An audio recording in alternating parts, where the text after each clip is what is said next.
Greetings, planty people, and welcome back to my jungle.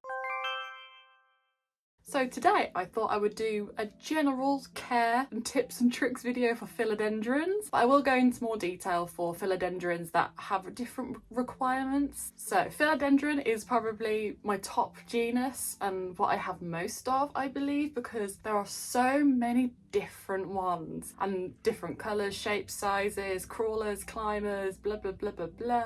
And I know it can be a tad overwhelming if you're just getting into plants and you don't know where to start, and there's lots of different information on the internet. So this is all from my experience and the research that I've done, so hopefully I can help you out. So this is my wonky bell marks.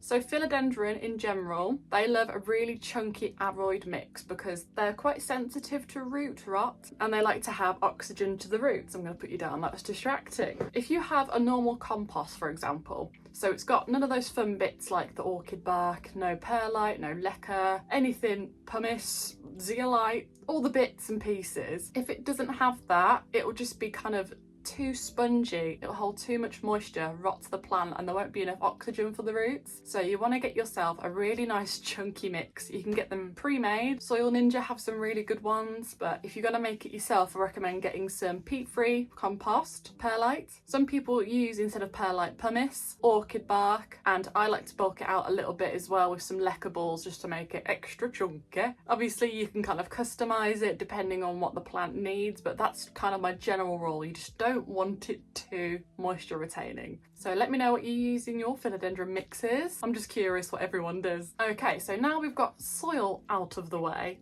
Water. I've found that most of the general philodendrons, so the more thicker ones, not the papery ones, you're going to want to water it just before it's fully dried out. It can manage being fully dried out. I always get a bit worried about getting crispy bits. If you shove your finger in the soil and it doesn't feel wet at all, that's the time to water it. Like I said before, they're quite sensitive to root rot and they don't like a soggy bottom.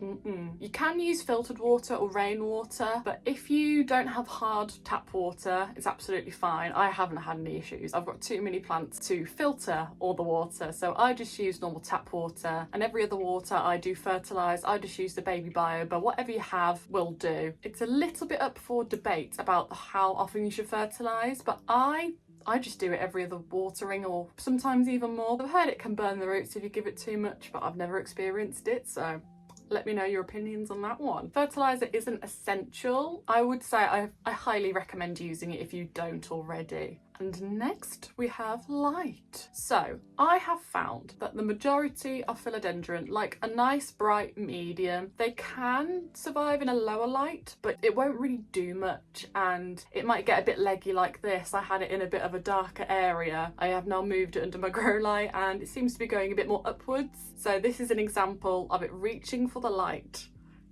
Yeah, so proof's in the pudding. So I like to give it indirect if I can. The more light you give it, the more it will grow. But obviously you don't want it exactly in a window or right next to a grow light because it will crisp up. It will get a little bit sunburn almost. So it wants a nice bright spot, but not too much, if that makes sense. If you do have a darker corner where you keep your plants, like me for example, I've got a grow light there, so that's for my corner plants, and then I've got one also above there. I currently have it off because it will look a bit weird lighting situation. I do very much recommend getting a grow light if you don't already and you have a dark corner. They're quite easy to set up. So this one's from Grow Gang. It came with like a little clippy thing and you just screw it in, turn it on, there it is. So that's the general water, light, soil. So here are just some extra information that could help you out. I feel like this rule goes for most houseplants, but I wouldn't upsize the plant too early. So I only repot my philodendron if they're absolutely bursting out the pot, because if you upsize it too quickly, then it'll just hold too much water in the soil and it'll just rot the roots, which I've learnt the hard way because I got too excited. So you want to wait till the roots are all coming out the bottom, and then I wouldn't go bigger than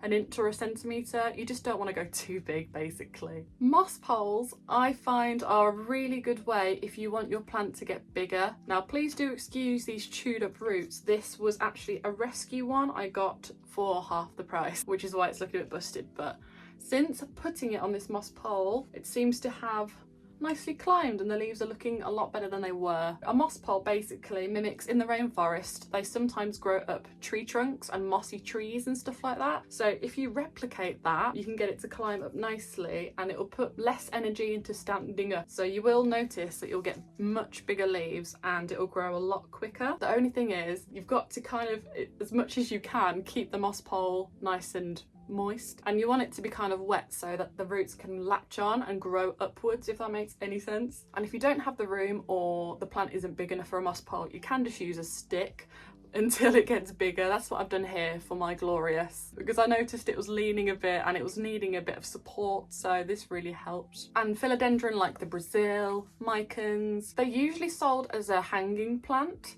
I mean, that can work if that's the look you're going for, but I have had much better success climbing it up a pole or having these little clips so it can kind of lean, and I found that they grow a lot quicker that way and they seem to be a lot happier. It's okay as a hanging plant, but I do recommend giving it support. So some philodendron, instead of climbing, they're more of a creeper, so they grow more along the floor. I don't actually own any, so I can't really show you, but sometimes for those ones it's better to get a longer pot, like a trough, you know what I mean, long pot, so instead of it growing upwards it can kind of creep along the soil. Okay, so for a philodendron like this, so this is the verrucosum, and any of the kind of thinner, more papery feeling ones, they can be a lot more work than your average philodendron, because I would say philodendron are pretty easy from my experience. This one I have had right trouble with, but I've managed to get it to bounce back. What I've done differently this time is I've given it a moss pole to climb up, which does need a water, and I've found that this plant is significantly thirstier than other philodendron. I don't know why,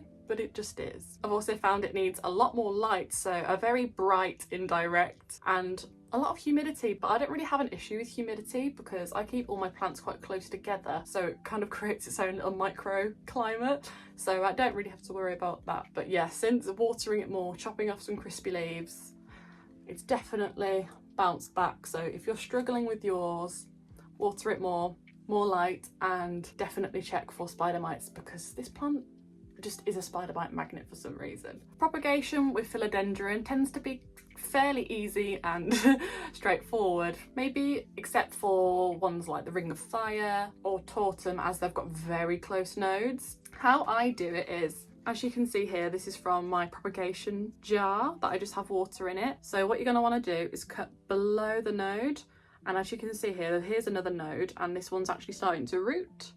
So what I do, I literally chop it in between, make sure you've got enough room, so just in case if it does rot you can chop a little bit more off and try again. I let it callus, so let the bottom bit dry for maybe an hour or two. If I'm in a bit of a rush, I literally just stick it in some perlite, let it absorb, and put a bit of candle wax on the end to maybe prevent any rot in the future. Let me know if you do that, because it does really help. And I just chuck them in water.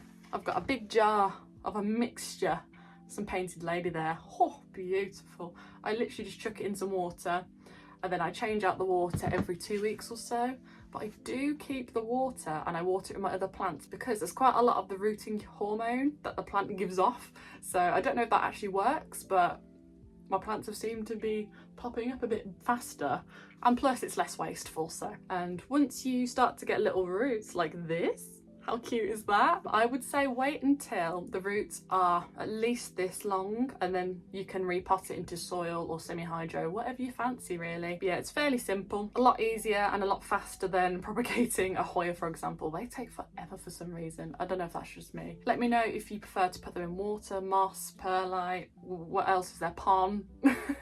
I just do water, it's easier and less messy. Yeah, so I think that's everything I can think of. Let me know your philodendron tips and tricks. I would love to know, and try some out maybe. All my social medias are down below. I'll see you in the next one.